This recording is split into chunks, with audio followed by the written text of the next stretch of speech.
হরে কৃষ্ণ। সংসার বড় ধর্ম। কখনো পারিবারিক ক্ষুধার্ত পরিত্যাগ করে আজীবন ব্রহ্মচারী বা সন্ন্যাসী তার জীবন উৎসর্গ করেন। জয় রাধে।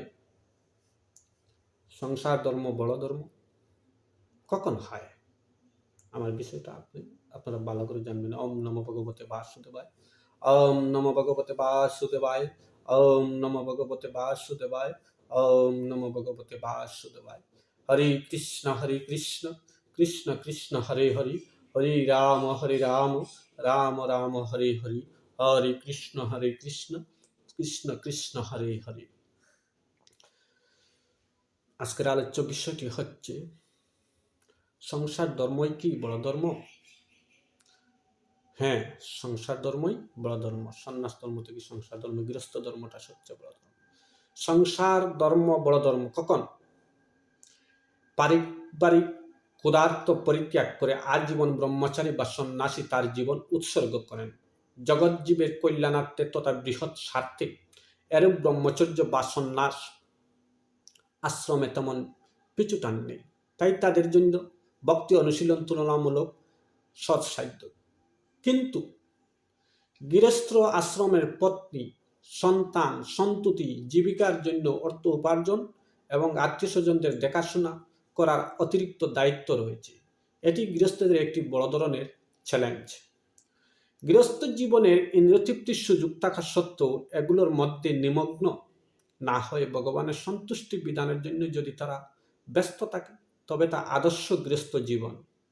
আদর্শ গৃহস্থ বাড়তি অনেক দায়িত্ব থাকা সত্ত্বেও ভগবৎ সেবায় যুক্ত থেকে ব্রহ্মচারী, বানপ্রস্থী, সন্ন্যাসীদের বিশেষ যত্ন গ্রহণ করেন। তাই তারা অন্যান্য আশ্রমে ভক্ত থেকেও ভগবানের অতি কৃপার পাত্র হয়ে উঠেছে। সে অর্থে সংসারের ধর্মকে ধর্ম বলা যায়, কিন্তু পরমেশ্বর ভগবানের সন্তুষ্টি বিধানের মাধ্যমে তাকে প্রাপ্ত হয় সকল আশ্রম জীবনের উদ্দেশ্য। তাই ঠিক তাকে কেন্দ্র করে যে কোনো আশ্রম গ্রহণ করে আমরা পরমার্থিক পথে অগ্রসর হতে পারি এবং মনুষ্য জীবনকে সার্থক করতে পারি। কেমন হবে? স্বামী স্ত্রীর মধ্যকার আনুগত্যের অনুপাতের হার বৈদিক শাস্ত্রে বলা হয়েছে। ফলো করবেন। বৈদিক শাস্ত্রে বলা হয়েছে স্বামী স্ত্রীর মধ্যে দাসপত্য সম্পর্ক থাকা স্বাভাবিক, তবে সেই সঙ্গে স্বামীকে গুরুদেব আর জ্যেষ্ঠ ভ্রাতার মতো মনে করতে হবে। পারিবারিক সিদ্ধান্ত গ্রহণের এক্ষেত্রে স্বামী স্ত্রী পরস্পর আলোচনার মাধ্যমে সিদ্ধান্ত নিতে পারে, তবে যেহেতু স্বামী গুরুজন, তাই তার মতামতকে প্রাধান্য দেওয়া উচিত। স্বামী স্ত্রী পরস্পরের প্রতি সহযোগিতা ও সেবা মনোভাব থাকলে কৃষ্ণভাব নামে সেই গৃহ বৈকুণ্ঠ পরিণত হবে। তাই শ্রী ভক্তিবিনোদ ঠাকুর বলেছেন, যেদিন গৃহে ভজন দেখি গৃহেতে গোলক ভাব। স্বামী স্ত্রীর প্রতি ভক্তি কতটুকু যুক্তিযুক্ত? স্বামীর প্রতি স্ত্রীর আসক্তি এবং স্ত্রীর প্রতি স্বামীর আসক্তি আপাতত অর্থে মনে হতে পারে জলজাতিক প্রবৃত্তির, কিন্তু তা ইতিবাচক হতে পারে। যারা স্বামীকে গুরু জ্ঞানে দেখেন, যারা গৃহের মধ্যে শ্বশুর শাশুড়িকে গুরুজন হিসাবে মনে করে না, সেই গৃহে সেই স্ত্রী একটা বিষ্ট সাপের মতন। সেই নারী কখনো সেই গৃহের উন্নতি সাধন করতে পারে না। যেমন যদি একজন সদগুরুর আশ্রয় না হয়,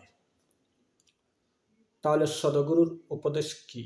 আপনি নিত্য ভগবান সেবা দিবেন, নিত্য ভগবানের চরণে জল তুলসী প্রদান করবেন, নিত্য অনাদির আদি গোবিন্দের ভোগ নিবেদন করবেন। সেইগুলো আমাদের সদগুরুর উপদেশ।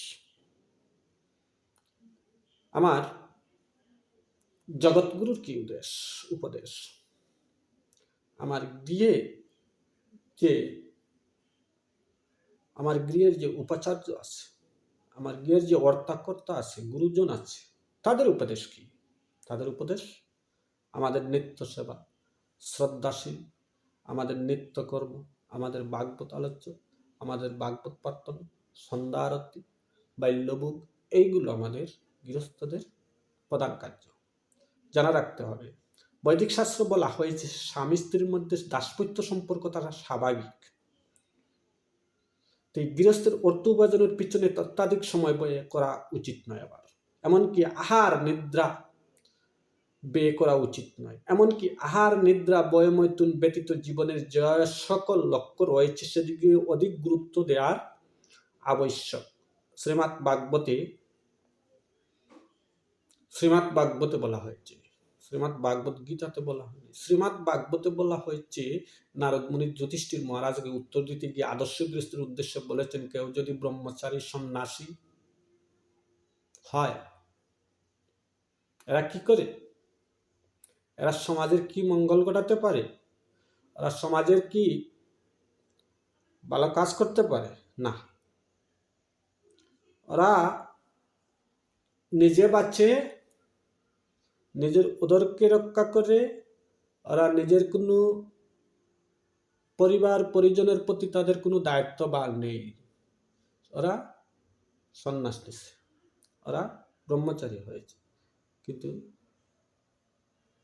ওরা মানুষের বুক নিবেদন করে, আহার করে, কিন্তু ওরা কাউকে আহার করায় না। ওরা কোনো গরিবের সামনে আসে না, দিন ভিখারির সামনে আসে না। আমি অনেক সাধু বৈষ্ণবগণ দেখছি, অনেক গুরুদেবগণ দেখছি, এই যে সন্ন্যাসীগণ গ্রামে গঞ্জে আসছে, অনেক আমার বৈষ্ণবগণ আসছে, যার বাড়ি অর্থ বেশি, অট্টালিকা ধন সম্পদ বেশি, তাদের বাড়ি আশ্রয় নেয়। যারা দিন ভিখারি, যাদের নিত্য আহার যোগাইতে পারে না, তাদের বাড়ি সে কখনো যায় না। আরে বাবা, আপনি যা উপার্জন করছে, সারাদিনে যা বিজ্ঞান্য অর্জন করছে, সেই বিজ্ঞান্য অর্জন দিয়ে সেই গরিবের, সেই অনাথের ঘরে গিয়ে রাত্রের ভোজনটা আপনি করেন না। সেই অনাথ আপনাকে পেয়ে মানব জীবন ধন্য হবে, সে আপনার চরণ কমলগুলো দৌত করবে। কিন্তু কোটিপতি বড় লোক কখনো সেই সেবা আপনাকে দিবে না। হরে কৃষ্ণ। সংসার ধর্ম বড় ধর্ম, এটা আপনি জানা রাখবেন। আজকের মতন আমি বিদায়। হরে কৃষ্ণ, হরে কৃষ্ণ, হরে কৃষ্ণ। জয় রাধে, জয় রাধে, জয় রাধে।